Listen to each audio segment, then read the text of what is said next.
Muy buenas noches a todos, queridos amigos. Bienvenidos nuevamente a las conferencias previas a Cartagena 2021.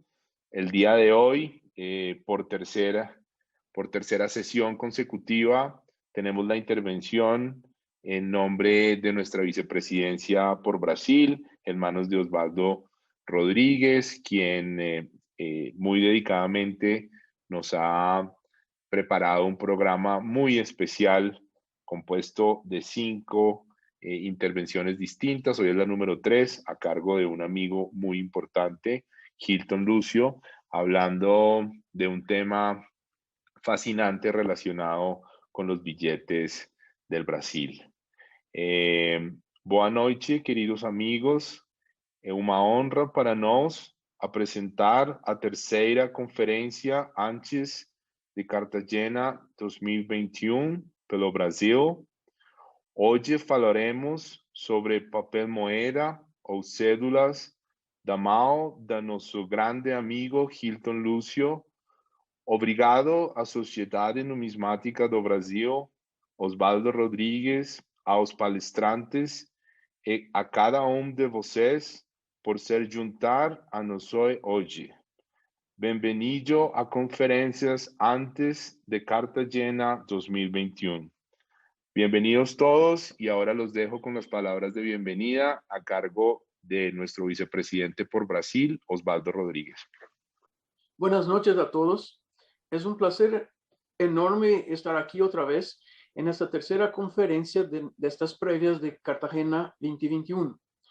En nombre de la Sociedad Numismática Brasileña, estamos muy contentos de poder compartir con nuestros colegas numismáticos de Latinoamérica sobre cómo es la numismática en Brasil.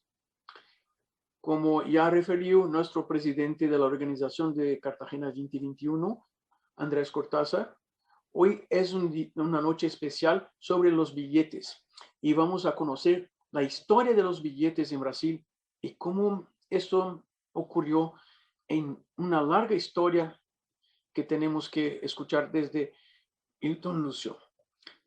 Pero ya lo presentamos. Primero, Andrés, tenemos que presentar algo para recordar a todos de Cartagena 2021, ¿verdad? Por supuesto, muchas gracias, querido Osvaldo. Me permito presentar nuestro video institucional de Cartagena 2021.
Bueno, continuando con nuestro programa, te cedo la palabra, Osvaldo, para que por favor presentes a Hilton, nuestro conferencista de la noche de hoy.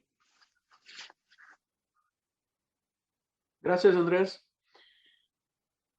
Hilton Lucio es un geólogo y especialista en gestión de recursos hídricos. Eso es interesante porque nos demuestra que la numismática es una pasión afuera de su profesión. Tiene 35 años de experiencia como numismático, de los cuales 20 años se ha dedicado en especial a la numismática latinoamericana. Fue director de la Sociedad Numismática Brasileña y de la cual es socio miembro remido y asociado desde 1995.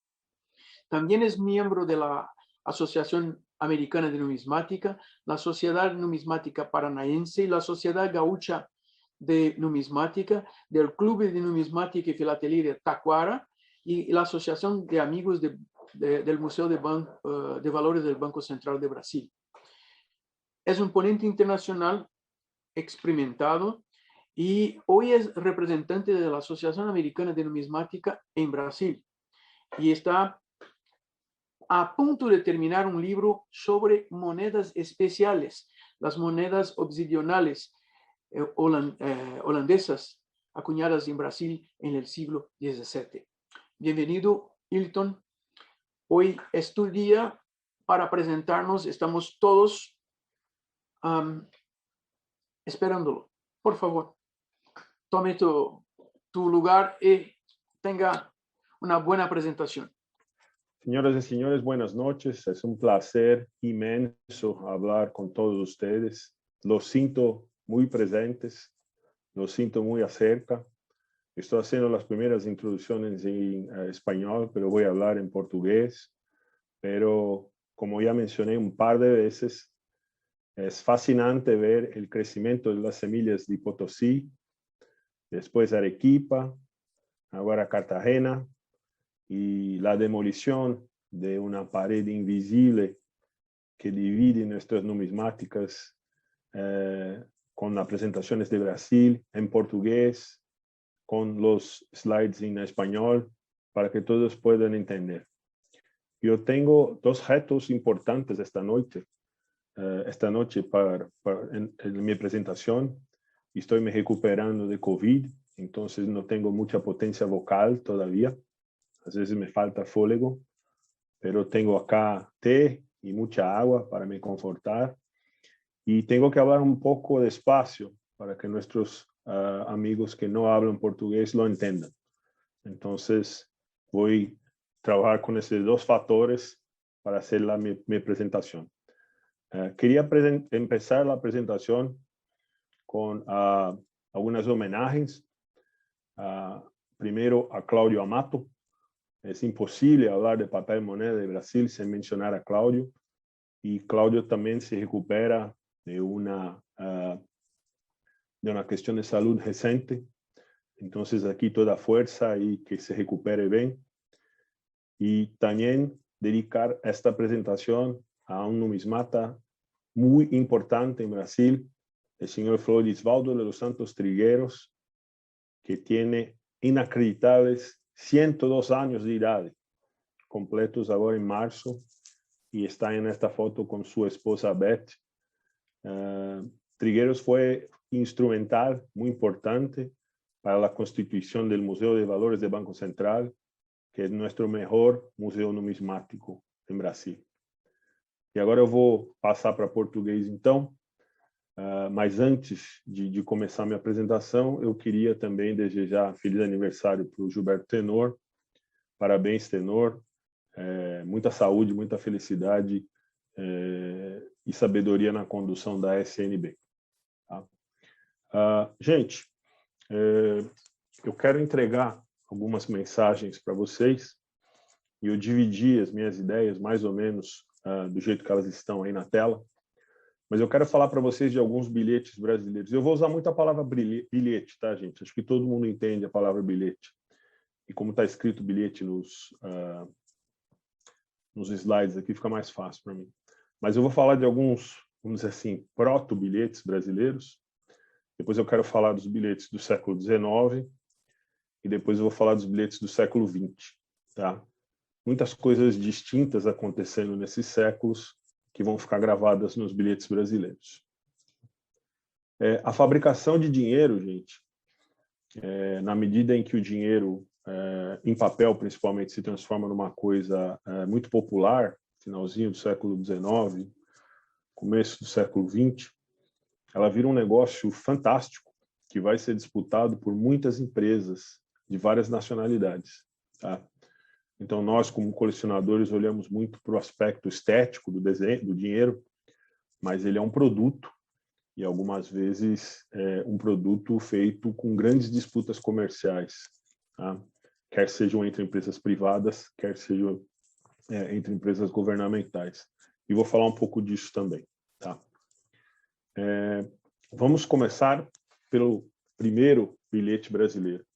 Existe um catálogo brasileiro muito importante, que é o catálogo de papel moeda no Brasil, do Violuído Lissa, onde ele cita que, apesar do catálogo dele começar com os bilhetes da Real Extração de Diamantes, o primeiro papel moeda que circulou no Brasil são ordens de pagamento da Companhia das Índias Holandesas, que se estabeleceu no Nordeste do Brasil, e que esses bilhetes, por falta crônica de numerário, circularam no Brasil entre 1640 e 1643.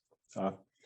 Como Oswaldo mencionou, eu, junto com o meu colega Cláudio Marcos Angelini, eu estou escrevendo um livro sobre essas moedas obsidionais no Brasil, mas as nossas primeiras moedas no Brasil, com a inscrição Brasil, vão ser cunhadas em 1645, como vocês estão vendo aqui no canto direito do slide. Tá? Então, a gente tem papel moeda no Brasil primeiro do que a gente tem moeda metálica, isso tudo feito no Brasil, né? Antes de 1645, a gente tinha circulação de moeda castelhana de prata, mas, vamos dizer assim, feitos no Brasil, hecho em Brasil, papel moeda vem primeiro que a moeda. Tá? Isso é uma coisa muito única. Aqui eu trouxe só a título de ilustração, tá, gente? Pelo amor de Deus, não vão sair por aí dizendo que alguém encontrou esses bilhetes. Eu trouxe para vocês uma ação da Companhia das Índias Holandesas do século XVII, para vocês entenderem mais ou menos o que é um documento holandês dessa época, em que você pode preencher à mão coisas como data e valor e assinar, tá? Mas, infelizmente, dessas ordens de pagamento emitidas no Brasil, não se conhece ainda, eu sempre gosto de colocar a palavra ainda no meio disso, nenhum exemplar. E eu coloco aqui porque a gente nunca sabe quem vai estar pesquisando arquivos aí no futuro. Então, fica aqui como essas ordens de pagamento podem parecer. Tá? Entrando já no que seriam, então, bilhetes dos quais a gente tem exemplares e que a gente conhece, a emissão de papel moeda, ainda que não seja papel moeda, não foi criado por esse propósito. No Brasil, ela se dá primeiro por bilhetes da Casa de Administração Geral dos Diamantes, tá? A norte de Ouro Preto, Vila Rica, na região que hoje fica Diamantina, Tijuco, o Brasil descobre uma quantidade colossal de diamantes, né? E cria a Casa de Administração Geral dos Diamantes, que vai receber os diamantes dos mineradores e deixa com eles um recibo para que, quando a casa vender os diamantes, ela possa voltar lá e pagar a pessoa que apresentar aquele recibo. Né? E a circulação desses recibos como papel moeda é citada numa carta de 23 de outubro de 1776, que está descrita no livro espetacular do capitão Severino Sombra, História Monetária do Brasil Colonial. Tá? Esses bilhetes provavelmente foram impressos em Portugal, porque a gente só vai ter imprensa régia no Brasil em 1808, e tem o alvará da Dona Maria, Rainha de Portugal, de 1785, que proíbe a imprensa no Brasil, então a gente não consegue imprimir nada, que nem livro, nem jornal, e muito menos dinheiro. Tá? Essa é a cara de um desses bilhetes. Tá? É um bilhete bicolor. Tá? Na verdade, ele é monocromático, ele é só preto, com papel branco. Aqui em cima, vocês veem o que o bilhete está registrando. São, nesse caso aqui, 15 oitavas, que vão estar escritas por extenso aqui, que estão sendo entregues ao senhor Belchior de Melo, em Tejuco, no dia 31 de dezembro de 1773. Esse bilhete é numerado e assinado pela autoridade que o emitiu. Tá? Em 1803, a coroa portuguesa cria uma outra entidade que vai emitir papel moeda também, tá? Que são as casas de permuta de ouro. Nessa altura do campeonato, a mineração de ouro no Brasil já está muito, muito decadente, já não tem mais tanto ouro, e eles criam isso aqui meio que para gerenciar o fim da mineração, né? Essas casas são criadas em 1803 e todas elas encerradas em 1827. E, como eu falei lá atrás, em 1808 a gente cria a imprensa régia. Então, o Trigueiros, ele afirma que esses bilhetes foram impressos no Rio de Janeiro. Então, eles são os primeiros bilhetes made in Brasil, feitos no Brasil. Tá? Gente, eu poderia fazer uma apresentação só sobre esses bilhetes, tá? Mas o que eu quero chamar a atenção de vocês é que eles são feitos com unidades muito pequenas, tá? Um vintém de ouro, nesse caso aqui, tá? Que equivale a R$ 37,5. Tá? Gente, o vintém aqui, nesse caso, ele é não uma moeda de R$ 20, né, como a gente tem o vintém aqui, mas é um vintém de ouro, uma unidade de peso. Tá? Isso equivale, em sistema métrico, a 0,119 gramas, é quase nada de ouro, né? Mas era o ouro que pequenos faiscadores encontravam.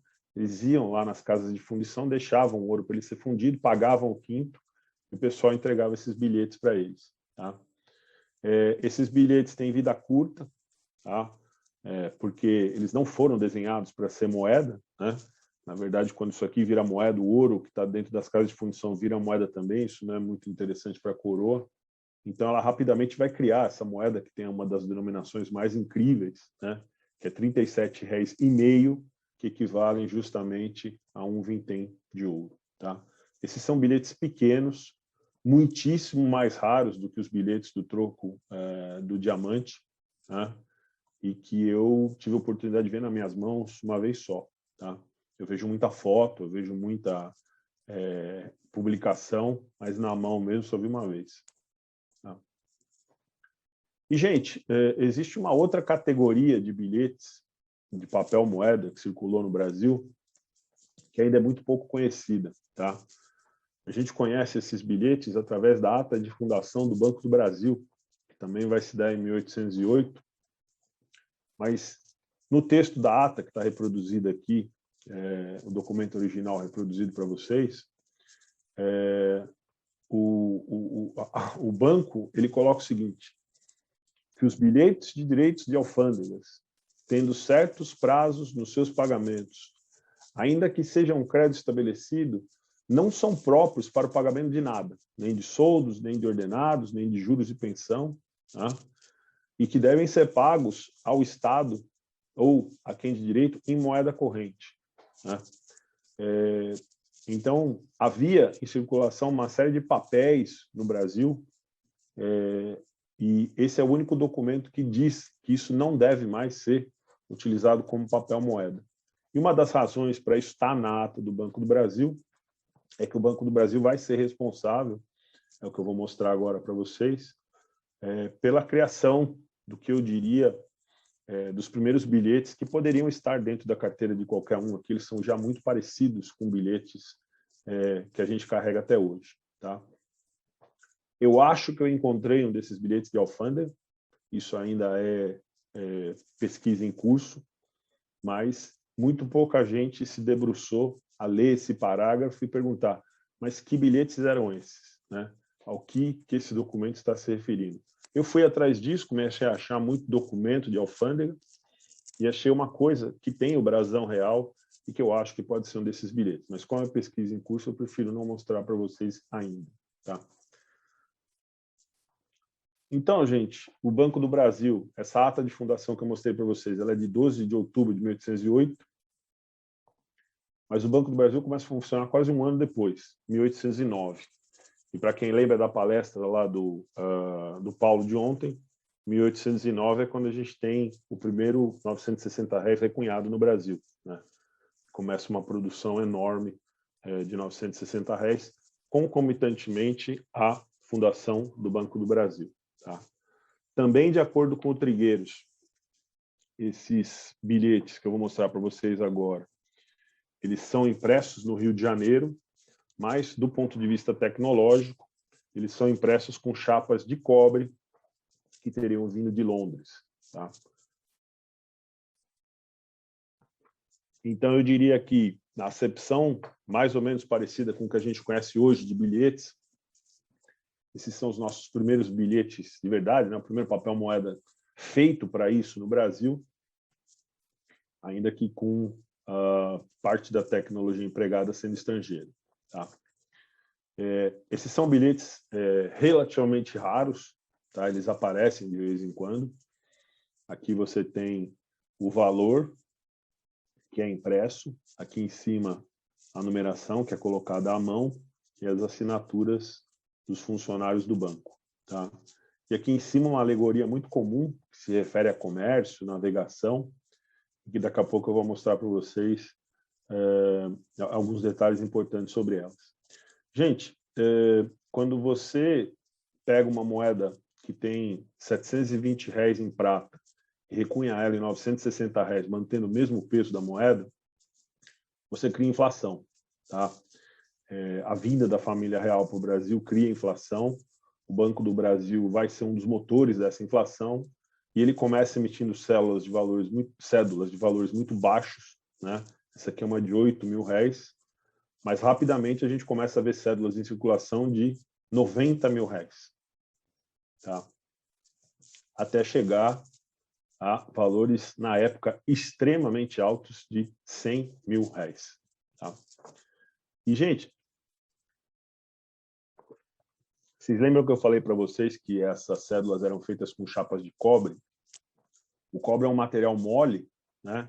Ele se desgasta muito rápido. Então, quando você tem alta produção de cédula por causa da inflação, com chapa mole utilizada na produção, você começa a ter variantes dentro do mesmo valor. Tá? Então, essas daqui são aquela representação que eu mostrei para vocês do comércio, né? Navegação, alguma coisa assim.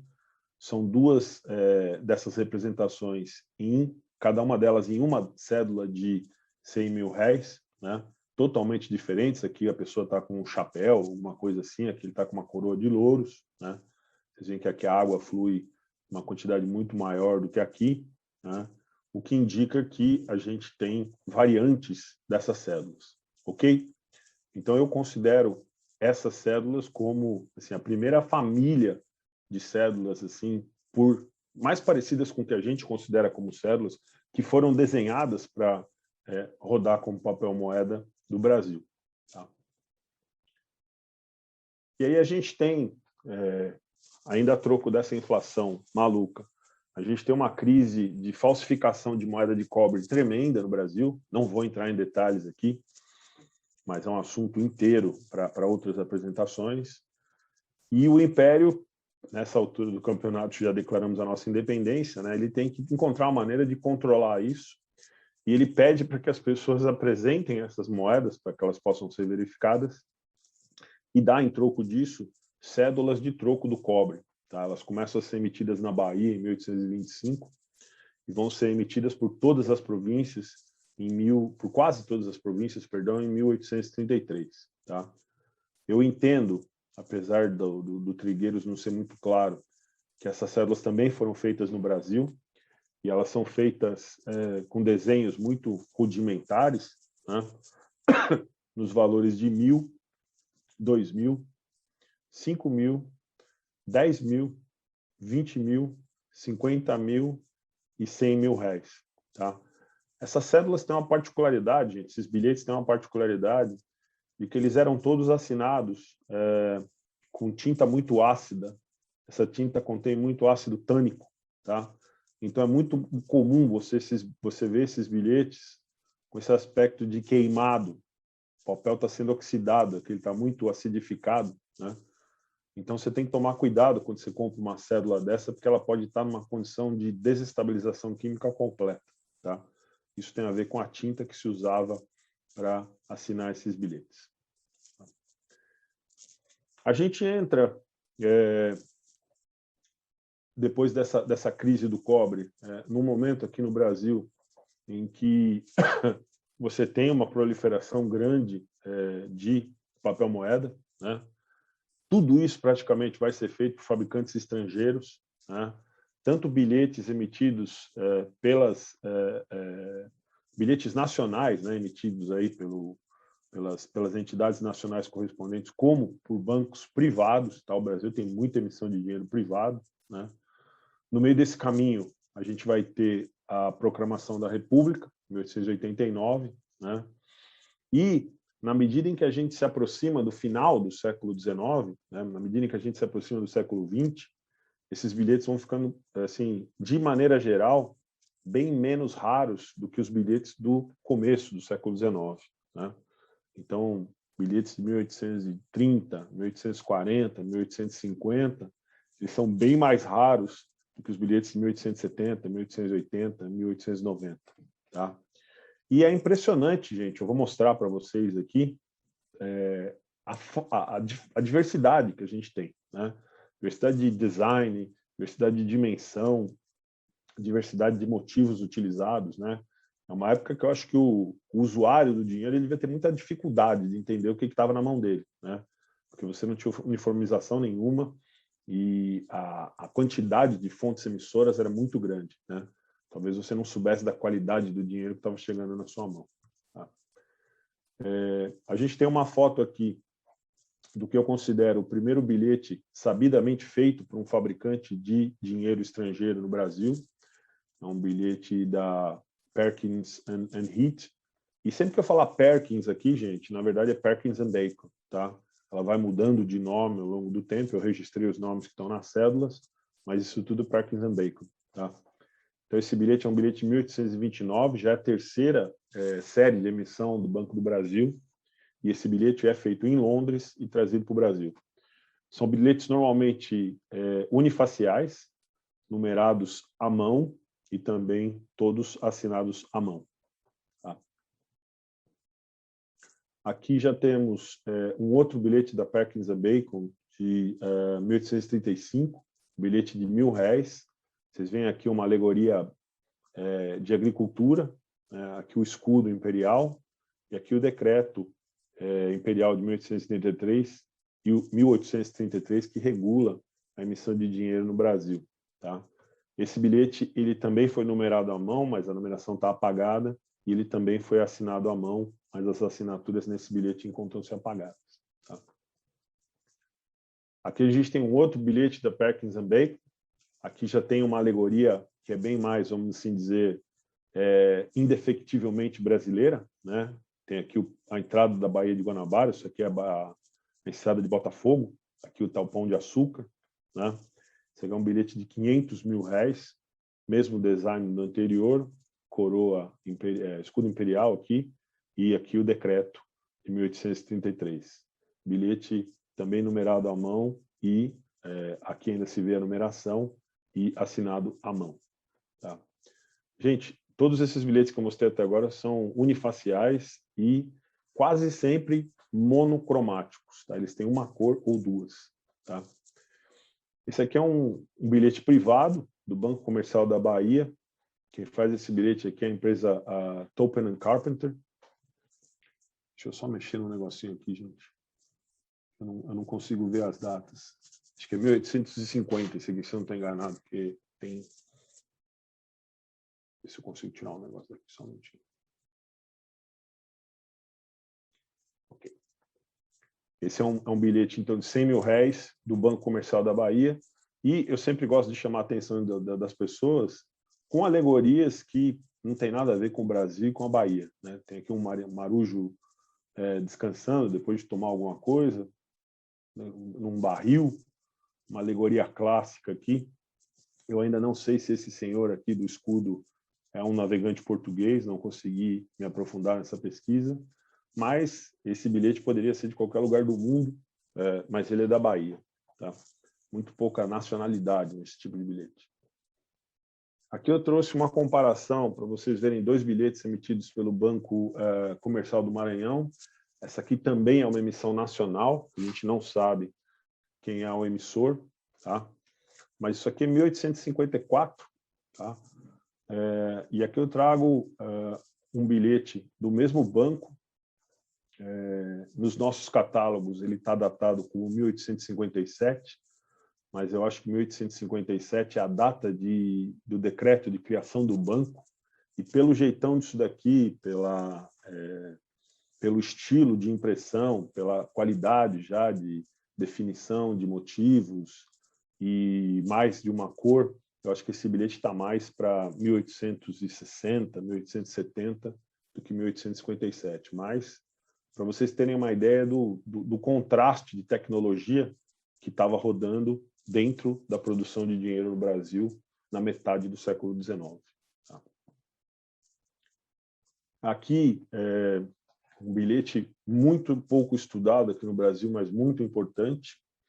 Isso aqui é a última vez que a Casa da Moeda do Brasil vai produzir dinheiro em papel no século XIX, tá? Uma série produzida no Rio de Janeiro, entre 1854 e 1856, e esses se tratam de bilhetes raríssimos, gente. Eles são inspirados nos bilhetes da Perkins and Bacon, dá para ver bastante similaridade, mas eles já são numerados mecanicamente, tá? E continuam sendo todos assinados à mão. Aqui um motivo, ainda que muito ruim a qualidade da imagem, é difícil fotografar esse bilhete aqui. Um motivo já com o retrato do imperador aqui coroado, né? Com certeza essa vinheta aqui foi feita no Brasil e para o Brasil. Tá? Aqui é interessante mostrar em 10 anos, né, como você tem um avanço tecnológico violento. Esse aqui é um outro bilhete da Perkins and Bacon, de R$5.000, e já traz, meio que imitando, né, o bilhete da Casa da Moeda, o imperador, né, aqui ele não está coroado, ele está com figuras aqui que representam navegação, representam comércio e sabedoria, né, o globo aqui, tá? Mas também um bilhete totalmente feito fora do Brasil. E aqui, gente, é impressionante como você tem um salto, né? Quando você olha para isso daqui e 10 anos depois você começa a ver isso aqui circulando no Brasil, você percebe que a tecnologia avançou muito, tá? Isso aqui já é um bilhete da American Banknote, 1874, primeira séries, tá? A gente tem um imperador jovem aqui, o escudo imperial, e aqui uma daquelas alegorias que a American Banknote adora fazer, né? Agricultura, uma figura de inspiração muito mais clássica do que alguma coisa eminentemente nacional, tá? Mas é chocante quando você compara esse bilhete e percebe que 10 anos depois isso aqui já está circulando no Brasil. A quantidade de tinta e cor e diferenças de produção entre uma cédula e outra é notável, tá? E a coisa continua evoluindo muito rápido, gente.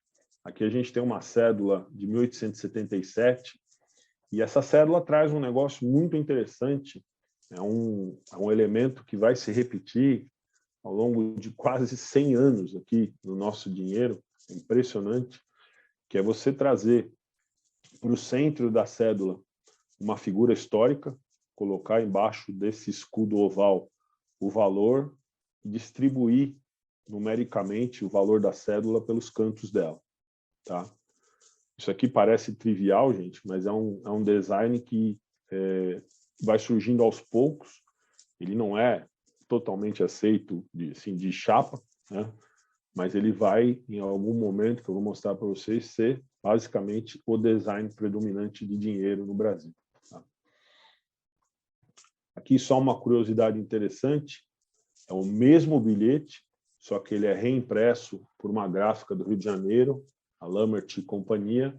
Quando da proclamação da República em 1889, você pega o bilhete imperial, transforma ele num bilhete privado, tá? Esse aqui é um bilhete do Banco Nacional do Brasil no Rio de Janeiro, né?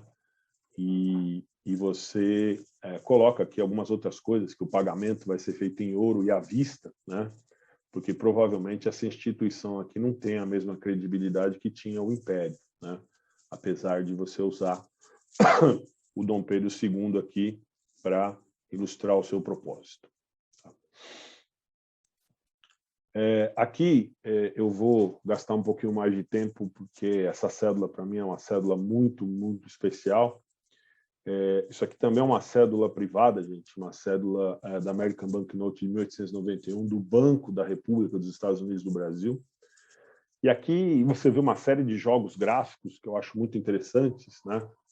O pessoal... Só um minutinho.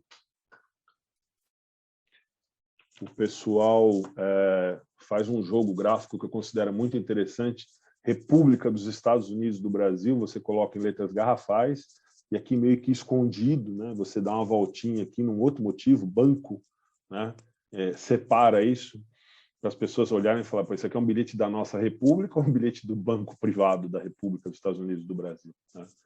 E coloca, né, esses motivos super alienígenas aí da American Banknote, o marinheiro aqui de novo, e aqui uma representação clássica de uma senhora com um escudo, que provavelmente tem a águia americana aqui, e uma lança. Mas o que eu acho espetacular desse bilhete, gente, para mim isso é muito importante,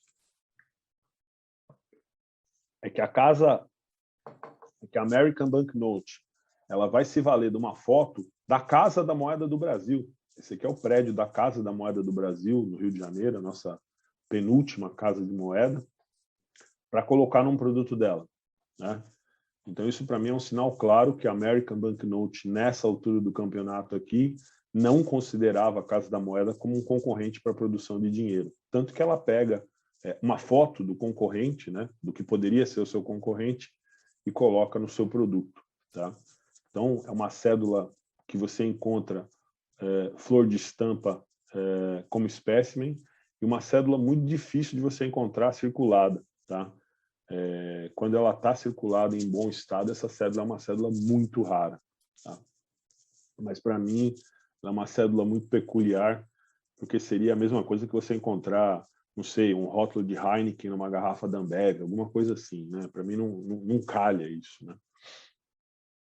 E, à medida que a gente vai chegando ao fim do século XX, a American Banknote ela se transforma basicamente no único fornecedor de papel moeda no maior fornecedor de papel moeda no Brasil, e sempre com esses designs dessas alegorias que não tem nenhuma nacionalidade, né? Vocês veem aqui, a mulher está segurando, essa aqui é uma representação da República, né? Segurando a bandeira do Brasil, mas uma representação absolutamente clássica, né? Uma representação que tem muito mais a ver com os gregos do que com o Brasil, né? E aqui duas senhoras que também pouco tem a ver com a nossa nacionalidade, uma representação muito mais clássica e grega, tá? A gente tem outros fabricantes também. Isso aqui é Gisèque Devrient, 1893, é uma empresa alemã de fabricação de dinheiro. Essa empresa vai voltar a fabricar cédulas do Plano Real no Brasil 100 anos depois, tá? Mas, de novo, um design super colorido, né? Uma nota bem densa em termos de representação visual, mas aqui também uma dessas representações clássicas de indústria, engrenagens aqui, mas nada que você possa assim dizer que é de um caráter estritamente brasileiro. Gente, eu preciso fazer uma observação importante. Eu optei, tá, com raras exceções ao longo da apresentação, por mostrar para vocês só o anverso das notas, tá? Por uma questão muito simples, eu não tenho tempo de mostrar os dois lados, tá? Então eu prefiro mostrar um dos lados num tamanho que vocês possam apreciar alguns dos detalhes, do que mostrar os dois e deixar um pouco a desejar.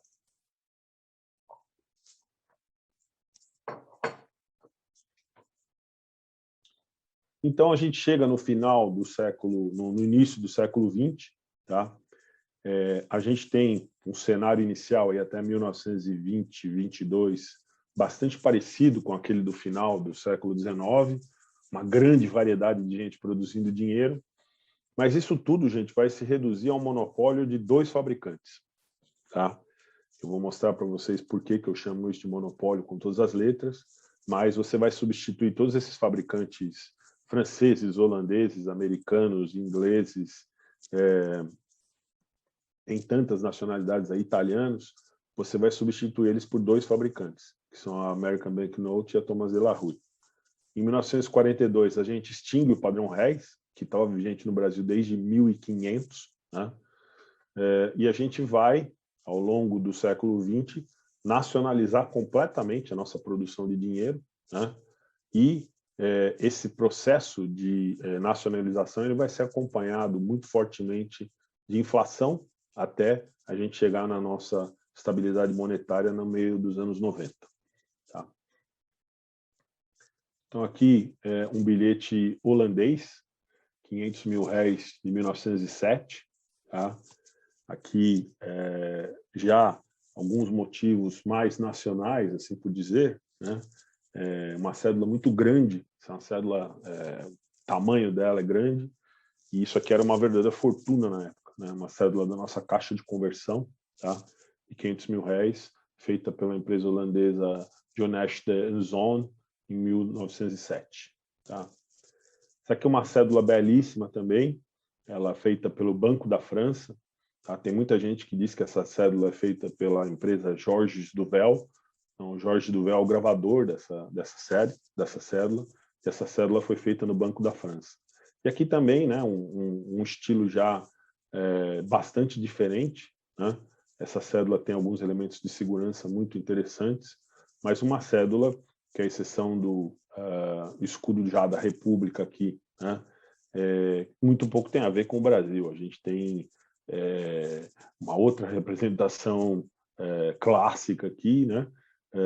E se você tirar o pão de açúcar daqui de baixo e colocar aqui com o nome de qualquer outro país, essa cédula vai funcionar também. Tá?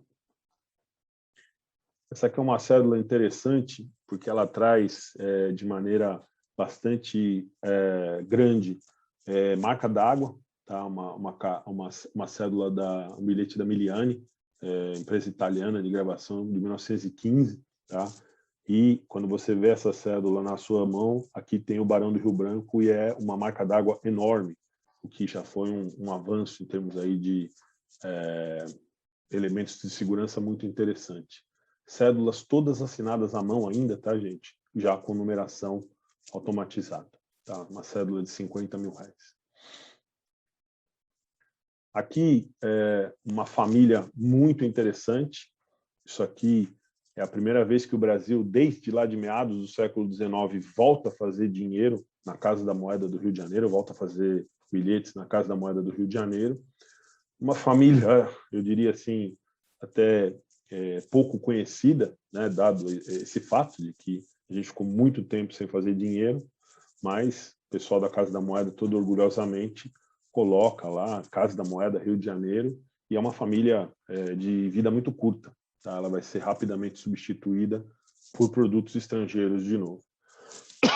E aqui eu trago para comparação, gente, para vocês entenderem o gap tecnológico que existia entre o que o Brasil podia fazer e o que essas empresas estrangeiras podiam fazer. Uma cédula do ano seguinte, da American Banknote, 1923. Essa é uma cédula de um conto de réis, cara. Isso são mil réis, né? Um conto de réis, perdão, o sistema de réis era por 1000, né? 1.000 réis, um conto de réis. Então isso aqui era um dinheiro maluco, assim, dinheiro absurdo, uma cédula do Banco do Brasil. E vocês percebem, né, a diferença tecnológica, o gap que existe, né, e como vai ser difícil você tentar alcançar esses fabricantes quando você vai disputar mercado com eles. E uma coisa que eu queria chamar a atenção de vocês, desde a cédula anterior, já começa meio aqui a assentar e até prevalecer esse padrão do valor dos 4 cantos da cédula, uma figura histórica no centro com o valor embaixo. tá? Então a gente vai ver esse motivo se repetindo muitas e muitas vezes, até praticamente 1961, tá? Então a gente fica quase que 40 anos com um design de dinheiro muito parecido aqui no Brasil, tá? Aqui uma cédula interessante, porque ela é uma cédula de transição do padrão réis para o cruzeiro, uma cédula de 5.000 réis com o Barão do Rio Branco, mesmo padrão anterior, escudo oval no centro, valor nos 4 cantos, mas essa cédula vai ser carimbada, provavelmente o carimbo feito no Brasil, tá, gente? Vai ser revalidada em 5 cruzeiros, tá? Então, a gente ainda tem muita cédula de réis, quando a gente transforma o padrão monetário de réis para cruzeiro, então a gente reaproveita essas cédulas. As únicas cédulas que vão circular sem qualquer recaracterização são as cédulas manuelitas de 1.000 réis, elas começam a valer 1 cruzeiro, elas não são carimbadas, porque elas são muito volumosas, elas são muito, tem muitas, né? Então o pessoal prefere carimbar só as cédulas de maior valor, tá? E aí, gente, nós entramos numa fase que eu considero, assim, em termos estéticos, muito monótona do dinheiro aqui no Brasil, tá? Essa fase vai durar 40 anos e a gente vai pegar toda essa variedade anterior aí de fabricantes que eu mostrei para vocês e substituir isso pela American Banknote e Thomas de la Rue, tá? A gente começa, principalmente nos anos 60, com discussões políticas enormes no Brasil sobre a nacionalização de dinheiro, né? E a gente vai, eu vou mostrar para vocês, conseguir virar bastante esse jogo e produzir o nosso dinheiro, tá? E uma coisa que molda muito o dinheiro do Brasil no século XX e, consequentemente, na sua entrada no século XXI, é a inflação e estabilidade monetária. Tá? Mas aqui eu quero mostrar para vocês o que reinou no Brasil em termos de design de dinheiro, mais ou menos dessa década aí de 1920 até 1960. Tá? Você tem aquele design clássico, né? Valor nos 4 cantos, uma figura histórica no centro. Essa aqui é uma cédula de 10 cruzeiros da American Banknote autografada. Você vê que ela não tem aqui as assinaturas. Né? Depois a gente passa para a mesma cédula feita pela American Banknote, mas aqui já com a microchancela mecanizada, né? Não precisa mais se assinar cada uma dessas cédulas. E esse aqui é o produto da American Banknote, gente. Esse aqui é o produto da Thomas de la Rue. Tá? Se a gente for olhar com o microscópio, eu já tive a pachorra de fazer isso, existem diferenças entre os dois Getúlio Vargas. Tá? Não são as mesmas chapas, não são os mesmos...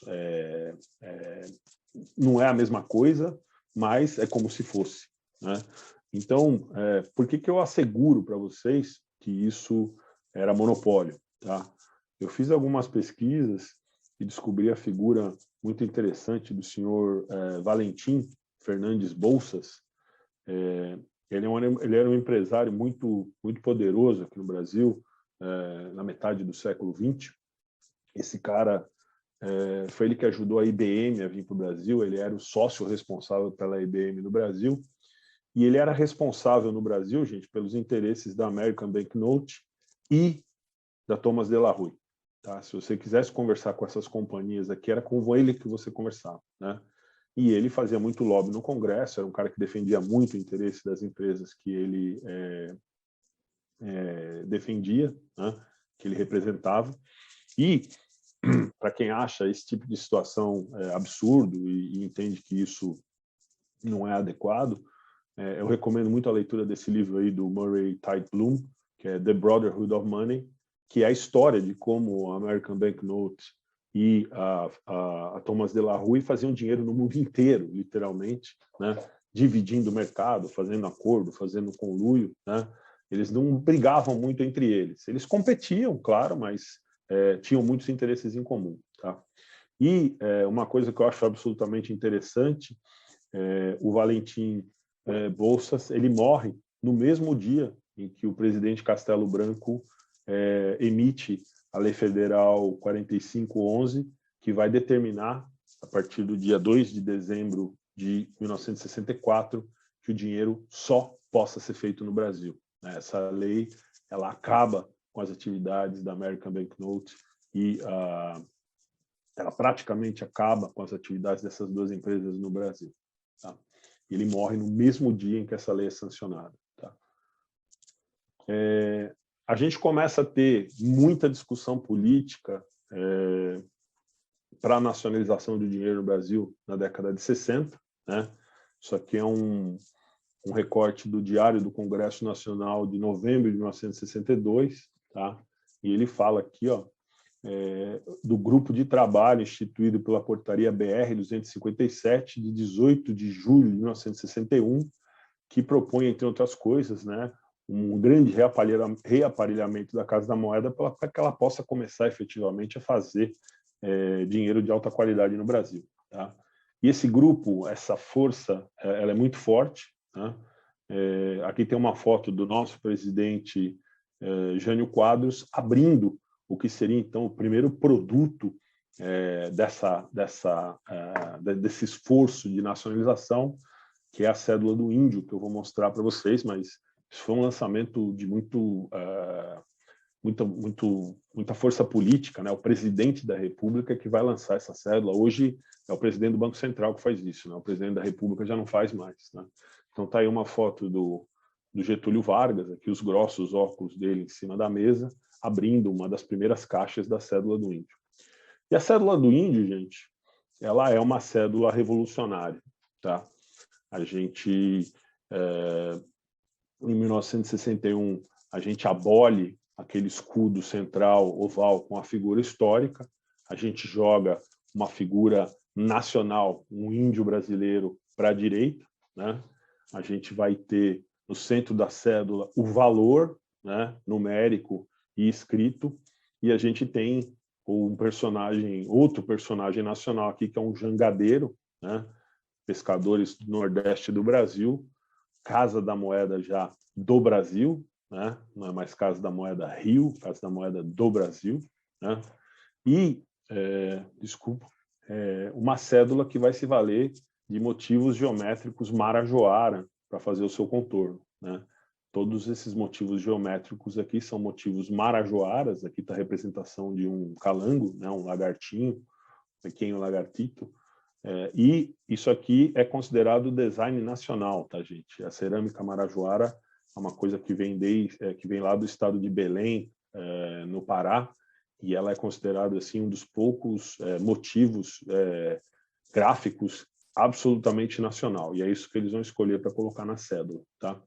No reverso dela, além de mais um pouco de representação gráfica marajoara, o pessoal coloca a Vitória Régia, que é uma flor muito emblemática da Amazônia, né? Uma planta aquática muito emblemática da Amazônia, que dá uma flor muito linda. Essa cédula foi muito bem aceita pela população, gente. O pessoal gostou, mas essa família não vai ter uma vida muito longa, porque a inflação no Brasil realmente está começando a sair do controle, e isso vai mexer muito na forma como o dinheiro é feito. Tá? Mas só para vocês entenderem o que ela significou, isso aqui é um item da minha coleção, tá? A cédula ficou tão bonita, ela caiu tanto no gosto do povo, que os bancos estavam dando ela de brinde. Tá? Então isso aqui é um brinde do Banco Comercial de Minas Gerais, esse banco já não existe mais, entre o Natal e Ano Novo de 1961 e 1962, e eles se referem, gente, a isso aqui como a nossa homenagem à Casa da Moeda pela impressão da primeira cédula no Brasil. Né? Então, faz tanto tempo que o Brasil está acostumado com o seu dinheiro ser estrangeiro. Né? A última vez que a gente faz dinheiro no Brasil, nessa altura do campeonato, já se vão quase 40 anos, que as pessoas esquecem daquela parte da história lá de trás e dizem que essa é a primeira cédula feita totalmente no Brasil. Tem muito numismata que diz isso até hoje e não é verdade. Vocês estão vendo que desde lá de 1854 a gente já imprimia dinheiro no Brasil. Tá? Mas, para a população em geral, assim ficou conhecida essa cédula. Tá? E a criação dessa cédula não quer dizer que os fabricantes estrangeiros deixam de trabalhar aqui, mas eu acho engraçado mostrar essa cédula para vocês por duas questões. Aquela cédula do índio que eu mostrei para vocês, ela é de 1961, tá? E ela é de 5 cruzeiros. Essa daqui é de 1963 e a gente já está falando de 5.000 cruzeiros, tá? Então, em 2 anos, a gente começa a ter aí cédulas com muito mais zeros circulando, e isso é tudo força da inflação. Será que esse design aqui foi influenciado pela cédula do índio, né? Eu tiro a figura central e o escudo ovalado do centro, ponho ele para a direita? Não sei, tá? O que eu posso mostrar para vocês é que, às vezes, é difícil se livrar de velhos hábitos, né? Então, isso aqui foi um ensaio não aprovado, que é da minha coleção também. Ele é provavelmente 1962 ou 63, porque a nota acaba sendo aprovada em 63, mas mostra que a American Banknote queria voltar com aquele design clássico, né, do escudo oval no centro, e optou por um outro projeto. Tá?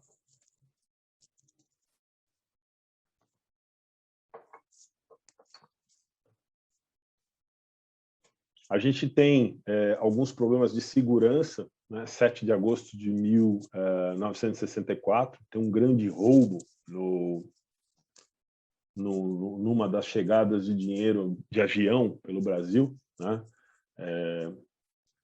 É roubado uma quantidade astronômica de dinheiro, 120 bilhões de cruzeiros na época, que nem tinham sido monetarizados ainda, né? Eles tinham vindo da American Banknote nos Estados Unidos, e aí a coisa começou a ficar complicada, né? Não podemos aceitar esse tipo de risco, né? Mais um elemento para a discussão da nacionalização.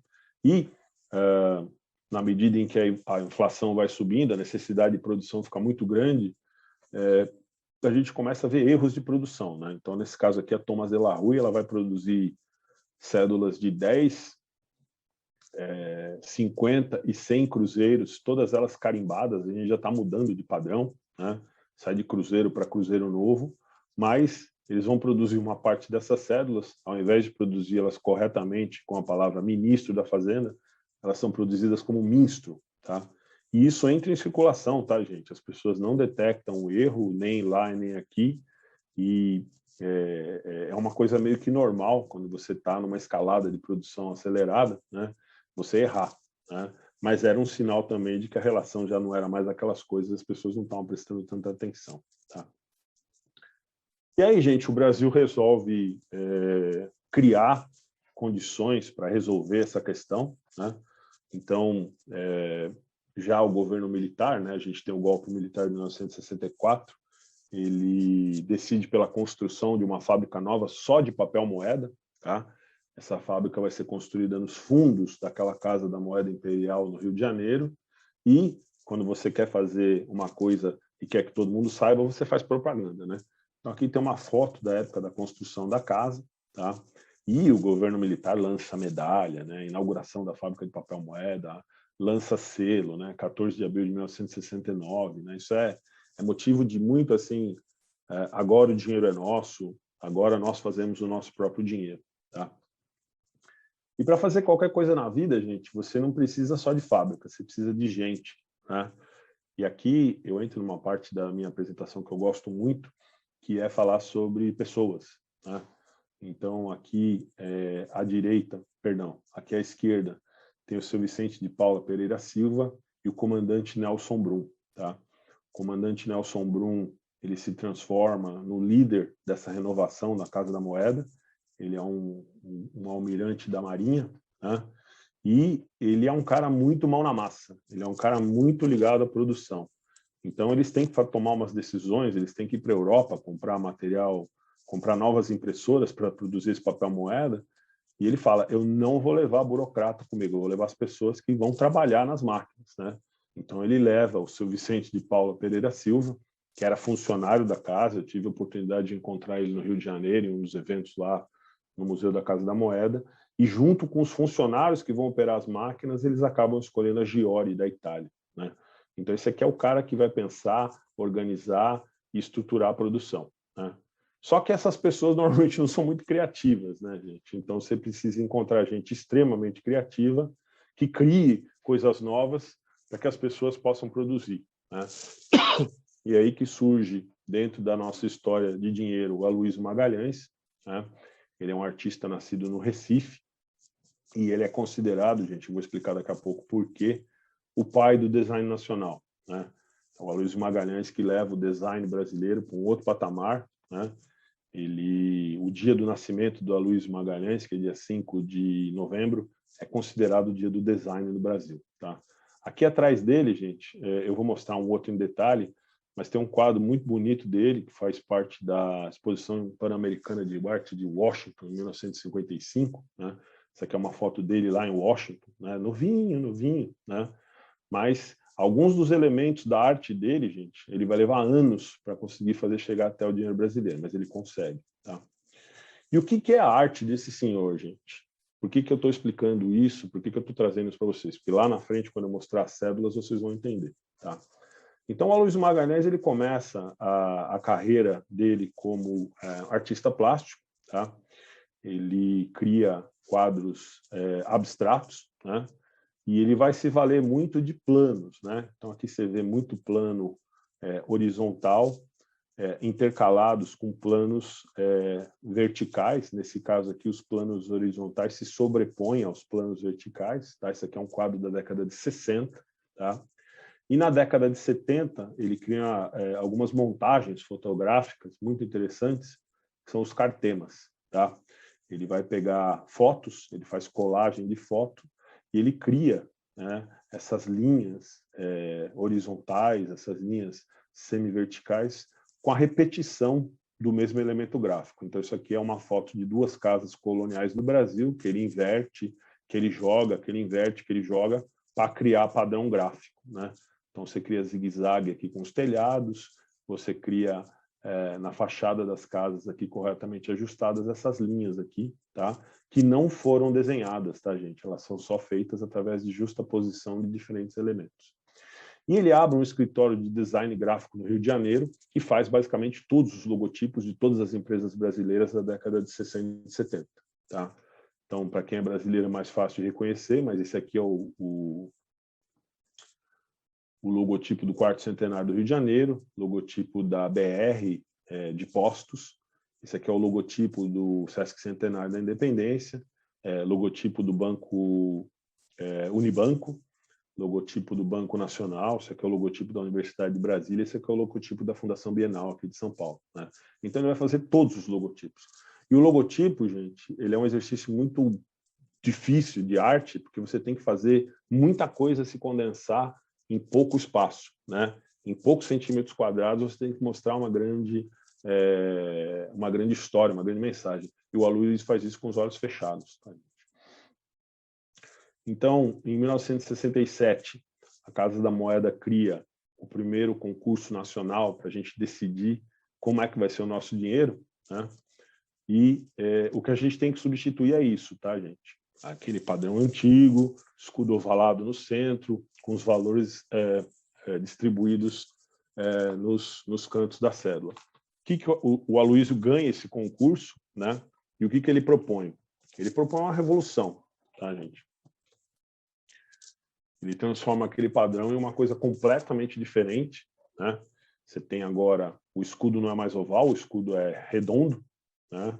A figura histórica vai para o lado direito, assim como na cédula do índio, mas você não tem mais aquele negócio de estampa, primeira série, isso tudo está escondido na cédula, né? Nós que somos numismata entendemos, mas o que ele quer que as pessoas entendam é o valor da cédula, né? Então você cria um eixo horizontal enorme aqui, que vai conduzir a cédula, e um outro eixo vertical, onde também se repete o valor, isso tudo formando uma cruz, tá?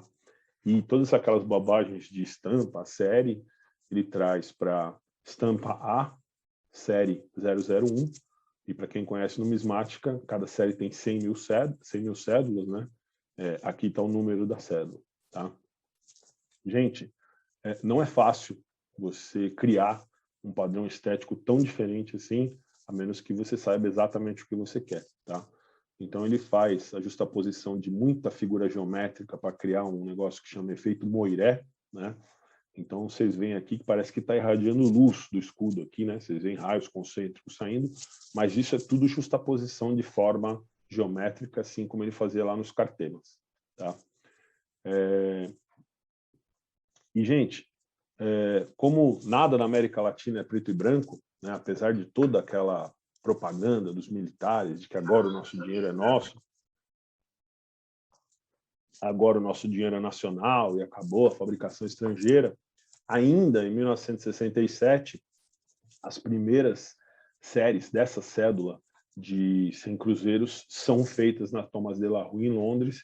Eu encontrei, durante as minhas pesquisas, eu já mostrei esse documento aqui no Brasil, um documento do próprio Aloysio Magalhães indo visitar a produção lá em Londres, e ele fala, olha, eles não estão conseguindo alcançar o que eu acho legal em termos de qualidade do padrão Moiré aqui, e nós vamos ter que fazer essas cédulas no Brasil. Mas, como a gente precisa lançar rápido, as primeiras séries acabam sendo feitas lá. E, gente, essa cédula é um sucesso popular, né? Tudo que é sucesso popular entra para a cultura pop, né? Então, quando você quer falar de dinheiro no Brasil, você vai usar essa cédula, né?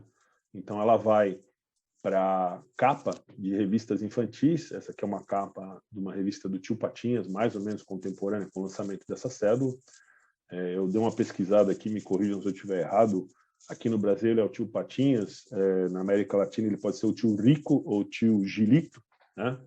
E o Tio Gilito, o Tio Patinhas, está pescando lá dentro da caixa forte dele, e o que ele está pescando é a cédula de 100 cruzeiros do Floriano Peixoto, tá? Então, é a popularização do dinheiro de uma maneira que a gente não via há muito tempo no Brasil, tá? E, gente, o Aloysio Magalhães é um cara difícil de segurar, né? Ele tinha uma capacidade de criação enorme, né?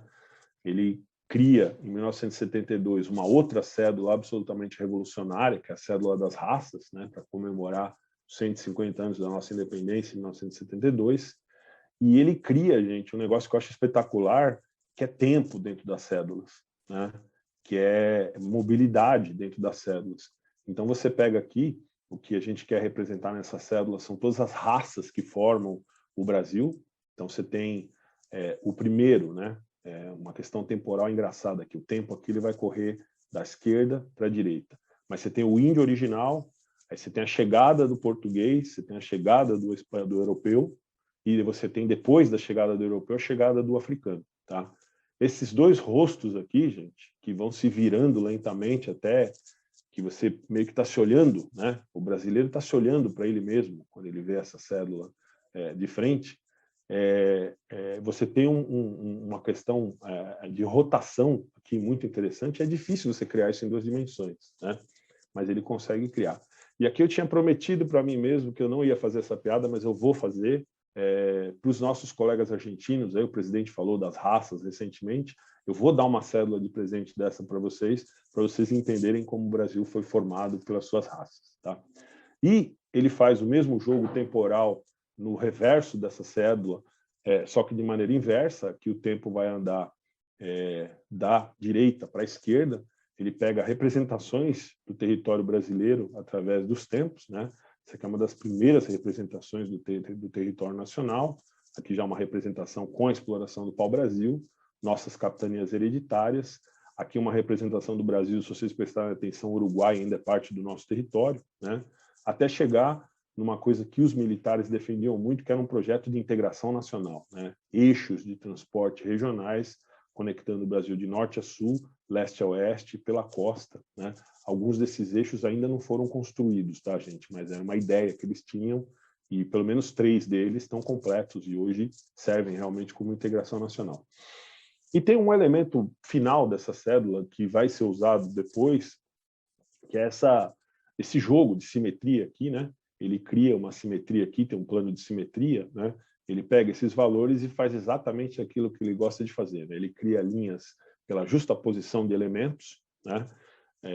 Linhas aqui inclinadas, um plano de simetria, nesse caso aqui, horizontal, tá? Uma cédula belíssima, eu acho a cédula mais bonita do Brasil de todos os tempos, tá? Só que, gente, a inflação realmente não para, então a gente tem que continuar se desafiando para criar dinheiro novo e atender necessidades cada vez maiores de uso de dinheiro, né? E aí o Aloysio Magalhães, de novo, vai criar uma outra revolução, né? Que é você substituir essa primeira família que ele criou por uma nova família que vai entrar em circulação no começo dos anos 80 no Brasil. Tá? Então, a gente sai desse design, mais ou menos, para uma coisa completamente diferente, que é isso aqui. Tá? E essa cédula, gente, ela tem algumas soluções gráficas que são sensacionais. Tá? Se eu pegar essa cédula na minha mão e te entregar, né? Se ela sai da minha mão, te entrego ela, o desenho que sai da minha mão é exatamente o desenho que vai chegar na sua mão. Né? Quem está te entregando a cédula, quem está recebendo, está vendo exatamente a mesma coisa. Né? E ela tem uma outra vantagem, gente, que é muito importante, principalmente para quem trabalha em banco, né? Você não precisa ficar com aquele negócio de arrumar dinheiro, o dinheiro está para cima ou para baixo. Essa cédula não tem para cima e para baixo. Né? Essa cédula, ela é uma cédula que ela é como se fosse, e assim que ficou conhecida essa família, uma carta de baralho. Né? Então, essa família aqui acaba sendo conhecida como a carta do baralho, né? a família do baralho. Né? E, de novo, né, você pega aquele elemento que eu mostrei para vocês lá na cédula de 500, a simetria aqui ela deixa de ser horizontal, nesse caso a simetria ela vai ser vertical, né? Mas o Aloysio vai sempre jogando com essas questões de simetria. Né? E, como ele era um designer brilhante, ele conseguia jogar a arte dele dentro dessa cédula sem que, se a gente não estiver prestando muita atenção, a gente perceba. Né? Então, quando você faz um aumento dessa parte central da cédula aqui, né? O que nós vamos ter? Né? Repetição de elementos gráficos, formando novos padrões gráficos, que é exatamente o cartema que eu mostrei para vocês lá atrás. Tá? Então, um cara extremamente hábil para soluções gráficas, um gênio de design, né? E ele criou um veículo onde outros artistas conseguiam se expressar também. Tá? Então, é uma família extensa, mas eu só vou trazer 2 exemplares. Aqui está o exemplar de 200 cruzeiros, que traz a princesa Isabel, né, que é a filha do Dom Pedro II, que proclama a independência do Brasil em 1888. Só que como é que ela vem representada aqui? É uma representação absolutamente genial. Né? Você pega um retrato clássico da princesa Isabel, né, que é uma mulher europeia, né, uma mulher que tem o rosto afinado aqui, ela não tem um nariz, vamos dizer assim, fino, né? Mas ela tem um nariz europeu, lábios normais, lábios médios e olhos claros, né? Como é que o artista vai representar ela na cédula? Ela é uma mulher com um rosto muito mais quadrado, lábios muito grossos, cabelos curtíssimos, aqui ela está com os cabelos presos, aqui ela está com os cabelos curtos, e um nariz, gente, muito mais adunco, um nariz muito mais africano. Né? Então, a gente vai representar a princesa Isabel como uma negra nessa cédula, né? O que é uma grande solução artística para você. Até então, não tínhamos nenhum negro em cédulas no Brasil. Né? Então, o artista ele pega a princesa Isabel e transforma numa negra para colocar na cédula. Eu acho isso uma solução absolutamente fantástica. Tá? E, gente, como as nossas necessidades de dinheiro de bilhetes, elas são cada vez mais crescentes, o Brasil constrói a sua última casa de moeda, mas ele não faz um negócio trivial, não, né? A gente constrói um complexo industrial em Santa Cruz, que é um bairro do Rio de Janeiro. Oxalá vocês consigam visitar isso aqui quando a gente tiver uma conferência no Brasil. Né? E é uma instalação industrial colossal. Tá? São 120 mil metros quadrados de área construída e 500 mil metros quadrados de área total. Tá? E quando você entra lá dentro, você não toma cuidado, você se perde. Tá? A gente tem colegas da Casa da Moeda aí que podem confirmar isso. Tá? E, para variar, quem vai colocar tudo isso em pé, quem vai construir, quem vai desenhar esse prédio, quem vai construir esse prédio, é, de novo, o comandante Brum. Né? Então, ele sai da Casa da Moeda, ele volta e ele constrói o Parque de Santa Cruz. Tá? Mas, gente, a inflação não para e isso vai mudar a maneira como a gente produz dinheiro no Brasil. Né? Então, eu tenho cédulas já num padrão novo. Aloysio Magalhães morre em 1982, ele morre de ataque cardíaco numa convenção da Unesco na Itália, e a gente entra num padrão de dinheiro novo aqui no Brasil, já sem as ideias revolucionárias dele, né? E o primeiro padrão que é criado é uma nota é uma cédula de 10 mil cruzeiros, e aí a inflação atropela tudo, gente. A gente começa a realmente produzir dinheiro de uma maneira industrial, e aí você deixa de se preocupar tanto com a questão estética, né? Então eu vou pegar as mesmas cédulas, os mesmos desenhos. Primeiro eu carimbo, né? E depois eu só mudo a denominação, né? A gente sai nessa época, em 1986, de cruzeiro para cruzado, né? Mas eu não vou mexer no desenho das cédulas. E essa cédula, especialmente, ela tem duas características interessantes. É a primeira vez que a Casa da Moeda vai colocar o logotipo dela nas cédulas, e é a primeira vez que o Brasil vai adotar a inscrição Deus seja louvado nas suas cédulas, tá? Então, mudanças culturais interessantes no dinheiro aí. A gente vai mudando da maneira que dá, né? Eu estou me estendendo um pouco aqui, já estou acelerando, mas essa aqui é a cédula de comemoração dos 100 anos da República, em 1989. Daqui a pouco vocês vão entender por que eu estou mostrando ela, tá? E essa aqui é a cédula de 100 mil cruzeiros de 1993, tá? Então, vocês veem aí que as denominações vão crescendo, né? 100 mil, até a gente chegar na maior denominação que o Brasil já teve, que foi 500 mil cruzeiros, né? Na maior denominação da República, tá? 500 mil cruzeiros. E essa cédula, gente, essa cédula é espetacular, tá? Essa é uma cédula muito, muito bem feita do ponto de vista de projeto, né? E ela tem alguns elementos que eu queria mostrar para vocês. O primeiro dele, gente, é esse sapinho aqui, ó, no canto direito. Isso aqui é um muiraquitã, tá? Os muiraquitãs são sapinhos de pedra que a gente encontra na Amazônia, e eles normalmente são encontrados em escavações arqueológicas porque são muito resistentes, né? Toda a construção da Amazônia era pau e lama, né? A gente não tinha nem pedra, né? Então, quando você encontra um desses, é importante do ponto de vista arqueológico.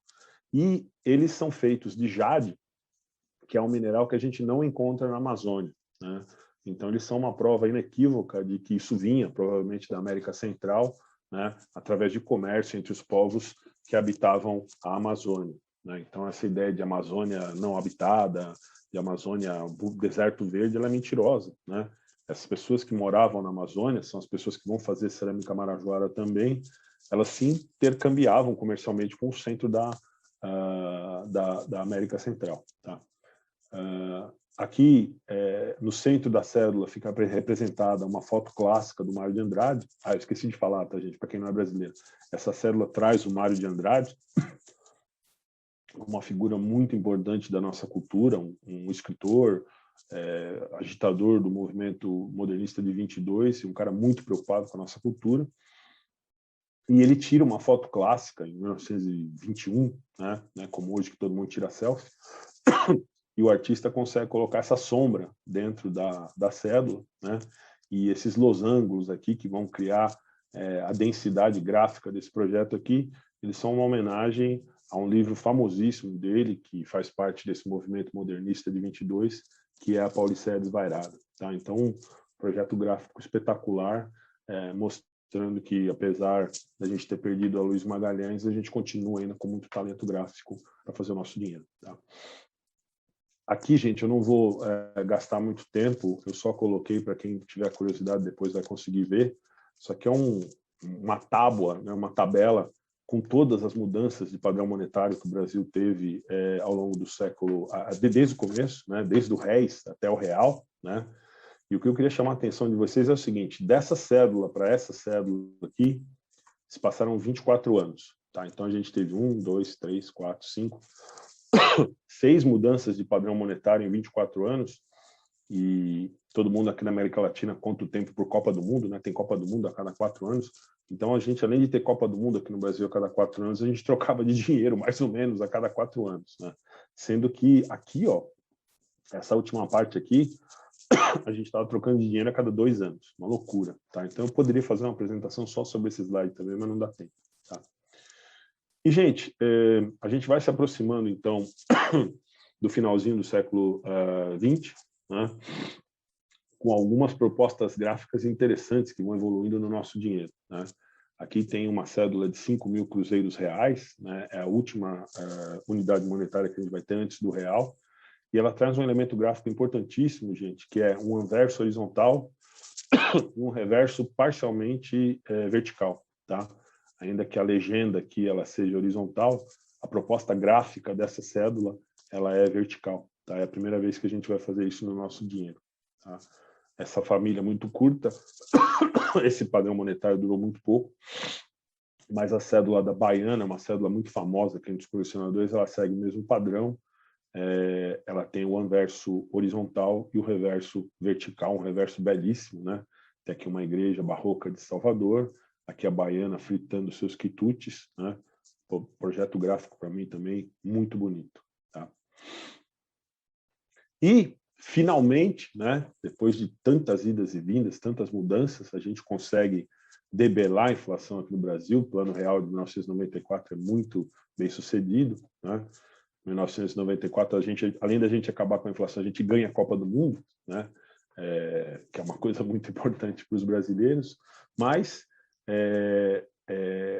a implantação, né, desse dinheiro novo, o esforço para fazer isso não é pequeno, né? Então, pouca gente comenta isso dessa maneira. Aqui está o reverso da cédula, eu vou falar um pouquinho disso lá na frente, mas essa cédula ela é uma composição de outras cédulas que a gente teve. Não dava tempo de fazer projeto novo, né? Então, a gente vai pegar a representação da República da cédula lá de 1989 e o Beija-Flor, a gente vai meio que rearranjar ele lá da cédula de 1993 para fazer a cédula de R$1, tá? Gente, o esforço para fazer a distribuição desse dinheiro foi, na época, 1994, o maior projeto de substituição monetária do mundo, tá? Ele só vai ser suplantado quando a União Europeia resolve trocar todas as suas moedas pelo euro, né? Mas o Brasil trocar de dinheiro literalmente do dia para a noite, uma operação de guerra, gente. O Brasil não é um país pequeno, né? Você coordenar isso no Brasil inteiro para que todos os caixas eletrônicos, todos os bancos e o comércio tenham o dinheiro novo no dia seguinte, e a gente tinha uma data para isso acontecer, não era uma semana, não era um mês, era o dia tal, né? Realmente é uma operação de guerra, tá? Então aqui está a primeira família do real, né? A primeira família mesmo são as cédulas de 1, 5, 10, 50 e 100, né? Todas elas com animais da nossa fauna, né? A de 2 vem depois e a de 2 e a de 20 vem depois, tá? E, gente, essa família ela tinha um problema de segurança muito grave, porque todas as cédulas tinham o mesmo tamanho, né? Então, começou a ter muita falsificação, porque as pessoas pegavam as denominações mais baixas, apagavam, né, a tinta e imprimiam com xerox as denominações mais altas, e o papel e a marca d'água, né, a cabeça da República, que fica aqui, era boa. O papel era bom, a marca d'água era boa, então começou a ter problema. Essa nota de R$1 ela sai de circulação muito rapidamente, tá?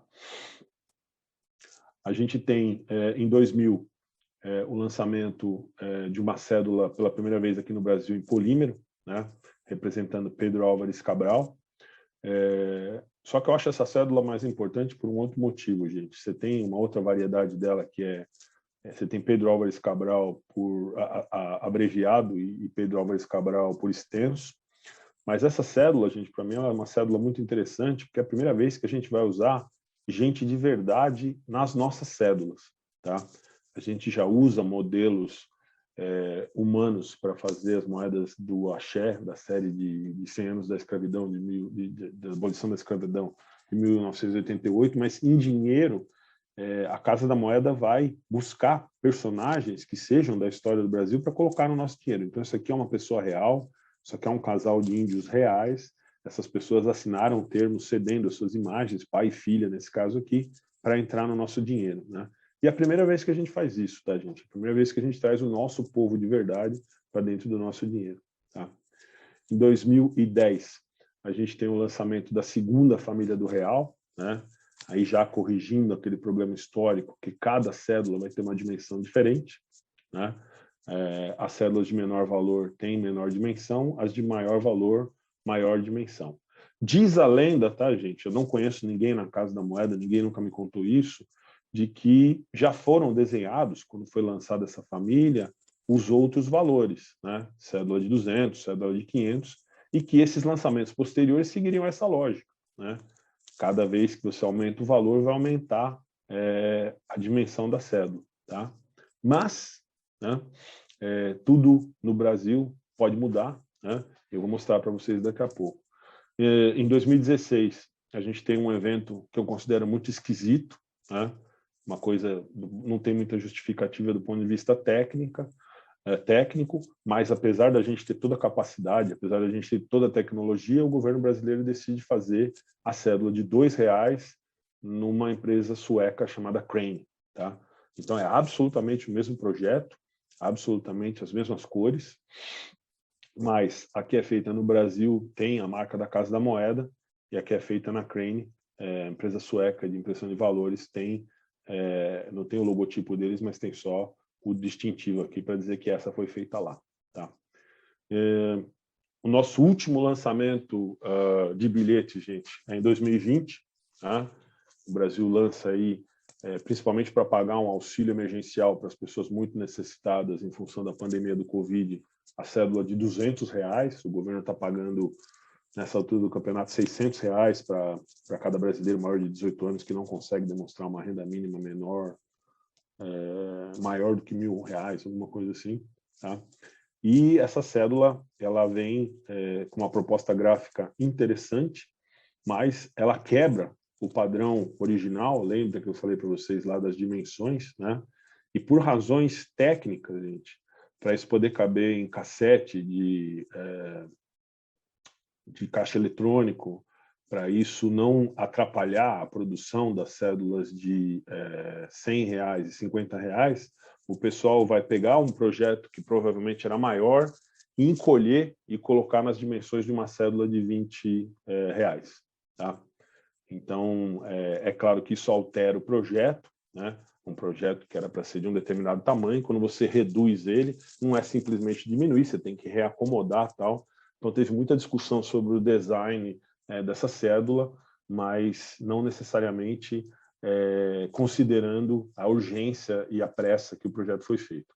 E uma outra questão importante dessa cédula, a gente teve umas discussões muito acaloradas aqui sobre acessibilidade, é a primeira vez que isso é debatido muito fortemente aqui no Brasil, porque as autoridades entendem que quando você tem duas cédulas do mesmo tamanho, fica muito difícil para quem tem, para quem não enxerga, para quem é totalmente cego, confia muito no tato, né, você distinguir as coisas, né? Não compro muito esse argumento, mas foi a primeira vez que a gente começou a discutir acessibilidade no nosso dinheiro. Tá? Gente, para finalizar, é incrível que a linha cronológica de papel moeda no Brasil seja mais longa que a de moeda, né?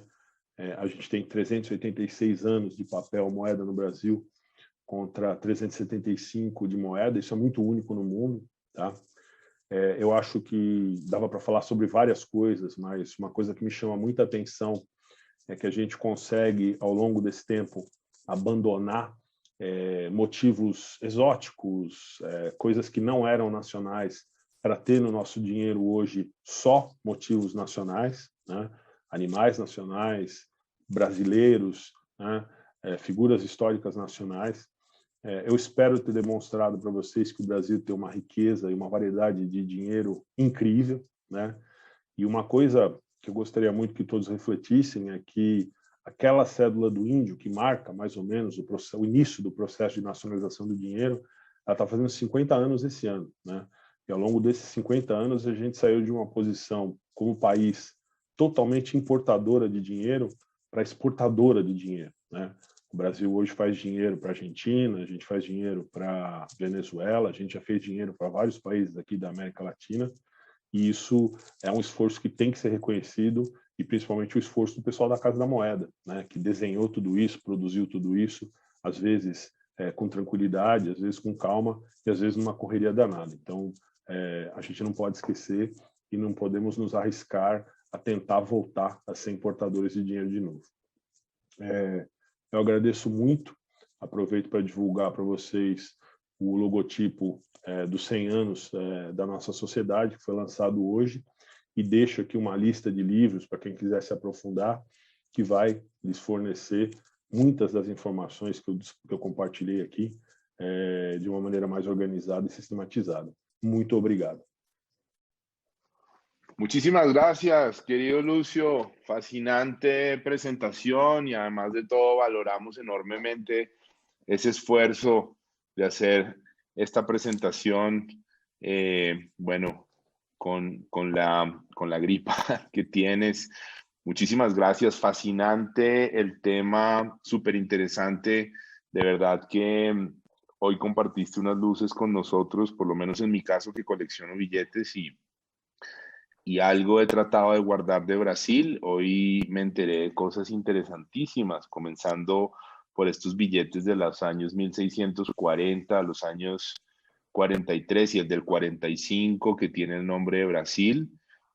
Podría ubicarlos casi entre los primeros billetes del mundo después de los billetes chinos, ¿no? Después de los Sí. yuanes de China, creo que estos billetes podrían estar entre los primeros del mundo. Ese punto es importante porque en Holanda no hay papel moneda. Eles lo hacen aquí, lo hacen acá, pero no hacen allá. Entonces es una cosa muy pionera mismo. Y poco considerada en Brasil, poco considerada. Y súper interesante. Entiendo que la independencia del Brasil fue en el año 1822, 7 de septiembre. Sí. Ok, 7 de septiembre. Bueno, antes de pasar a las preguntas, me gustaría comentarte, creo, aunque podría equivocarme, que la viñeta del billete que mostraste del año 1800, hacia los años 1840, es de Magallanes, el portugués. Sí, es un navegador. Correcto. Sí, creo que es la viñeta de él. Y bueno, yo lógicamente no me puedo tomar el espacio de preguntas, así que voy a abrir este espacio de preguntas. Súper interesante, Hilton, gracias. Me encantó y yo como colecciono billetes, pues aquí estuve pegado, feliz viendo tu presentación y ahora quiero todos esos libros que mostraste en la bibliografía para poder estudiar. Abro el periodo de preguntas, por favor, si alguien tiene una pregunta, como no los puedo ver a todos y puede abrir su micrófono para darle la palabra, por favor. Ahí está Ricardo. Yes. Bueno, por favor, Ricardo, avanza con tu pregunta. Gracias. Mi querido Hilton, genial presentación, fenomenal, muy gráfica, muy didáctica y muy sucinta para la gente que nosotros que no conocemos de billetes de Brasil nos pudiste llevar de la mano en cuanto al conocimiento y las piezas. Y te quiero mencionar algo. Minds alike, think alike. Una de las cosas que deseaba preguntarte es que cuando estabas haciendo la exposición de las cédulas o billetes, aparecen series y estampas. ¿Cuándo dejan de aparecer las estampas y cuál es la razón? Bueno, ese es un cambio que lo promueve Aloysio Magalhães en la reforma de 67. Las estampas son importantes porque son diferentes billetes del mismo valor, ¿no? Entonces, si volveríamos a las de American Banknote que mostré, que de color diferente, la azul es la estampa 1 y la otra color es estampa 2, ¿no? Pero ese es un detalle muy técnico que polui la cédula, ¿no? Y Aloysio Magalhães cambia todo eso, convierte en dos números y nosotros entendemos, pero a la población no importa, ¿no? Entonces, un tema de seguridad que poluía el proyecto gráfico se simplificó, se mantiene en control con una solución gráfica muy más elegante. Pero terminamos con esto en 1967. Muchísimas gracias. De nada. ¿Alguien más? No sé si alguien más tiene alguna pregunta, que por favor me pida la palabra. Buenas noches. Sí, buenas noches. Don Andrés, hablas con Rafael Osorio. Pido la palabra. Ah, Rafael, por favor, adelante con tu pregunta. Muchas gracias. Excelente conferencia. Como lo escribí en el chat, Brasil es de mis países favoritos en los billetes. Yo he visto y he acompañado cómo la iconografía de los billetes ha hecho homenaje a próceres, a personajes ilustres, ha pasado por fauna, ha pasado por homenaje a científicos, ha pasado por homenaje a artistas, a la biodiversidad, a la Amazonía. Es hermoso y es mucho lo que tenemos que aprenderle en Colombia en cuanto al diseño que Brasil exhibe en sus billetes, que yo creo que nos llevan muchos años de ventaja en esa parte.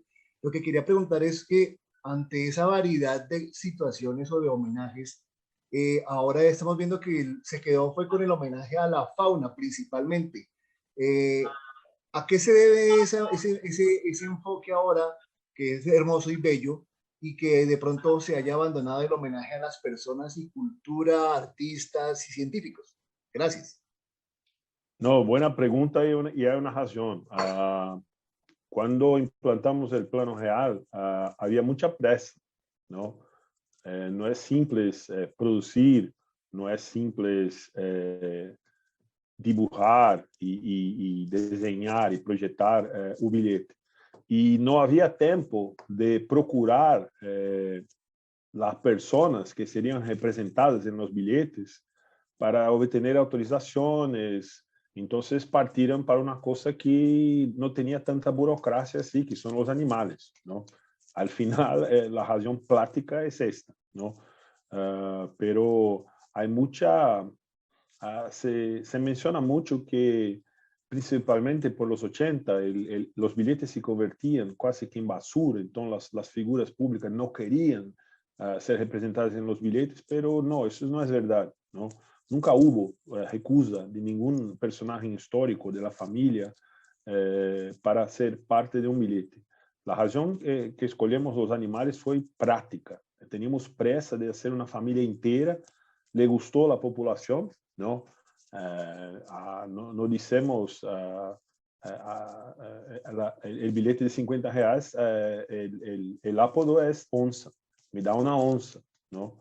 Entonces le gustó la población y así permaneció.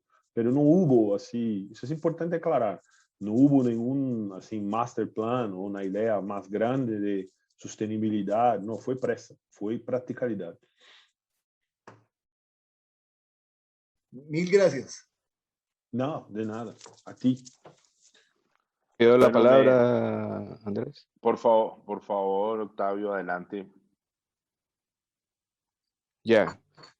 Bueno, antes que nada, en principio, bueno, Hilton, comenzaste tu charla evocando al dios del rock and roll. Y te puedo decir en inglés que this presentation really rocks, ¿ok? Thank you.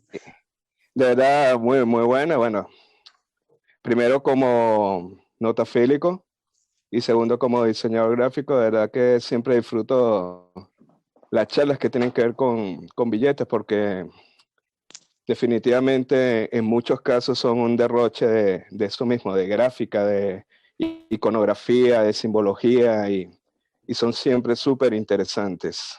En este caso, bueno, de verdad la disfruté bastante y me llamaron mucho la atención, y siempre me han llamado la atención los billetes que tienen que ver con la época entre finales de los 60 y principios de los 70, porque verdaderamente la gráfica desarrollada en esos billetes responde al espíritu de la época, de lo que se vivía en gráfica, en diseño y en la parte artística, sobre todo de lo que se está desarrollando en Latinoamérica. El billete de la representación de las razas es un vivo ejemplo de esto. Incluso es una época donde el muralismo también se está desarrollando bastante fuerte, y de eso hay bastante fe en la parte mexicana, ¿no? Te quería preguntar en cuanto a estos billetes específicamente de esta época, si existe algún registro, el nombre del diseñador, los artistas gráficos que participaron en la elaboración de estos billetes y dónde la puedo conseguir. El billete de las asas es de Aloysio Magalhães también, que es autor del proyecto. y no estoy seguro si hice la modelaje de las cabezas y todo, pero el concepto con la rotación y la cuestión temporal, quién llegó primero, todo, eso es todo Luis Magallanes. Ya. Oye, y súper interesante la forma en que están diseñados los billetes, donde se utiliza el reflejo por inversión, donde aparecen los personajes repetidos de cabeza y al revés. O sea, que donde veas el billete, lo tienes siempre presente en un sentido, ¿no? Es un Es una concepto solución gráfica increíble. muy original, de Increíblemente verdad. Sí. brillante, brillante. De verdad, felicitaciones, Hilton. Muchísimas gracias. Bueno, Hilton, yo también, pues, varios comentarios que quería hacerte. El primero, desconocía que Perkins and Bacon tuviera un nombre anterior que fuera Perkins and Health, si no estoy mal. Me pareció fantástico. Definitivamente veo que a nivel de diseño Brasil nos lleva años luz en cuanto a propuestas frescas, modernas, vanguardistas con respecto a los billetes, por lo menos los colombianos, y me atrevo a decir que a la mayoría de billetes de América Latina, porque pues los colecciono. Así que me pareció fantástico el trabajo de Magallanes, bueno, si no sé si lo pronunció bien, pero bueno, definitivamente también se nota que son una cultura arriesgada, de propuestas nuevas, novedosas, y eso sinceramente me pareció súper interesante. Mi pregunta, Hilton, es, conociendo, porque pues he tratado de seguir a Brasil por mucho tiempo en las colecciones, conociendo lo extenso que es coleccionar Brasil, ¿qué tantos coleccionistas verdaderamente coleccionan todos los periodos de la notafilia brasilera? O los coleccionistas más bien se enfocan en determinados periodos, o existen coleccionistas que abarquen todo, porque es inmenso? O sea, es un tema que yo creo que es infinito, prácticamente infinito. Entonces, esa es una pregunta que tengo, si el coleccionismo está más enfocado hacia periodos determinados, o si verdaderamente los coleccionistas de billetes tratan de cubrir todos los periodos de la notafilia brasilera. Bueno, yo creo que son muy pocos los que coleccionan de todo, ¿no?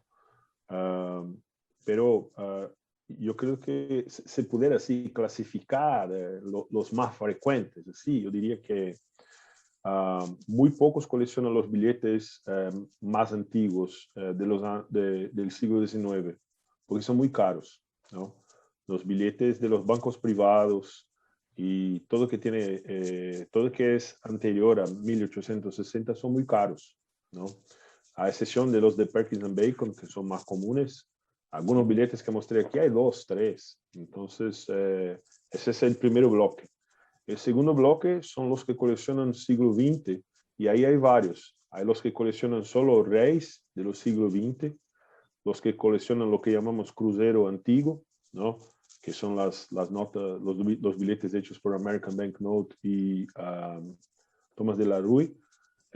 Y hay los que coleccionan más así los billetes modernos. Ya tenemos este año 26 años de plano real, o 27, y hay muchos billetes. Entonces hay personas que coleccionan solamente la familia del real.